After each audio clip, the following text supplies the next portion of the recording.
जी, अस्सलाम वालेकुम। अच्छा देखें, अगर पट्ठों में बहुत ज़्यादा खिंचाव होना, एक तो ऑलरेडी बच्चे डेवलपमेंटल डिले का शिकार होते हैं ना, उनकी गर्दन में ठहराव होता है ना, वो बैठ सकते हैं। ऊपर से जब खिंचाव ज़्यादा होता है तो फिर मज़ीद बैठने में जो है वो प्रॉब्लम आ सकती है। तो इसमें सबसे पहले ये है कि आप जेंटल स्ट्रेचिंग एक्सरसाइज़ेज़ जो हैं वो बच्ची को करवाया करें। जिम बॉल ले लें, जिम बॉल के ऊपर आप सीधा लेटा के भी एक्सरसाइज करवा सकते हैं, उल्टा लेटा के भी एक्सरसाइज करवा सकते हैं। उससे स्ट्रेचिंग भी आएगी और बैलेंस भी बनेगा, कोऑर्डिनेशन मूवमेंट में भी बेहतरी आएगी।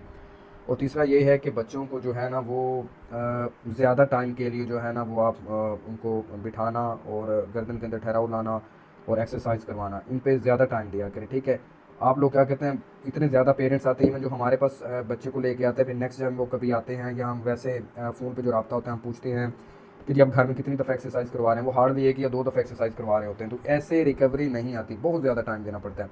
आप चूँकि बच्ची की एज जो है वो 7 साल है, आप ऑलरेडी बहुत ज़्यादा डिले हैं, तो आपको मज़ीद जो है वो डिले नहीं करना चाहिए। एक्सरसाइज़ करवाएं, ज़्यादा से ज़्यादा टाइम दें। और दूसरा आपने ये पूछा था कि इसको थोड़े अरसे बाद कोई ना कोई मसला रहता है। देखें, जितने भी सीपी बच्चे होते हैं उनकी जो इम्यूनिटी है, जो क़ुव्वत मुदाफ़त होती है, वो अमूमन वीक ही होती है, कमज़ोर होती है। तो ऐसे बच्चों को जो है दूसरी बीमारियां लगने के चांसेस बहुत ज़्यादा होते हैं। जैसे इनकी छाती का बड़ा मसला रहता है, ज़ुकाम, नज़ला, रेशा, बलगम वगैरह इनकी छाती के अंदर बहुत बनी रहती है। नमूनिया की शिकायत बहुत आम हो जाती है और अल्लाह ना करे ये किसी हद तक जानलेवा भी साबित होती है अगर हम उसकी बर वक्त केयर ना करें। सांस के मसाइल बन जाते हैं, पेट मोशन ख़राब हो सकता है, कॉन्स्टिपेशन हो सकती है यानी कि कब्ज़ हो सकती है। इसके अलावा और बहुत सारे मसाइल होते हैं, स्टमक इशू आ जाते हैं, आप लोग इतनी मेडिसिन दे रहे होते हैं।